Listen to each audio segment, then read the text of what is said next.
স্থিতিশীল অর্থনীতির জন্য জাতীয় নির্বাচন খুবই গুরুত্বপূর্ণ। নির্বাচন বিলম্বিত হলে দেশের অর্থনীতি আরও অবনতি হবে বলে মন্তব্য করেছেন সিপিডি নির্বাহী পরিচালক ডক্টর ফাহমিদা খাতুন। শনিবার সকালে এফডিসিতে ডিবেট ফর ডেমোক্রেসি আয়োজিত ছায়া সংসদে তিনি কথা বলেন। দুর্বল ব্যাংক নিয়ে বলেন, টাকা ছাপিয়ে এসব ব্যাংক ঠিক করা যাবে না, আগে দরকার ব্যাংকের মূল ভিত্তি ঠিক করা। গেল এক বছর দেশ বিনিয়োগ আসেনি উল্লেখ করে সিপিডি নির্বাহী পরিচালক বলেন, এতে কর্মসংস্থান কমে দেশে বাড়ছে দারিদ্র্য। ঢালাওভাবে ব্যাংক হিসাব জব্দ করা সঠিক সিদ্ধান্ত নয় বলে মন্তব্য করেন ফাহমিদা খাতুন।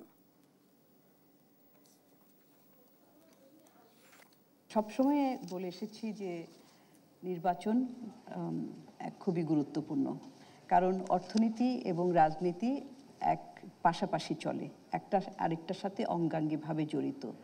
এবং যখন অন্তর্বর্তীকালীন সরকার কিংবা কেয়ারটেকার সরকার থাকে, এগুলো তো আসলে একটা টাইম বাউন্ড একটা সরকার থাকে, তাদের কাজও কিন্তু দীর্ঘদিন চালিয়ে যাওয়ার কথা না, তাদের দীর্ঘদিন সরকারে থাকার কথা না। এই ধরনের অন্তর্বর্তীকালীন কিংবা ট্রানজিশন পিরিয়ডের সরকার যত লম্বা হবে তত অর্থনীতির জন্য খারাপ হবে।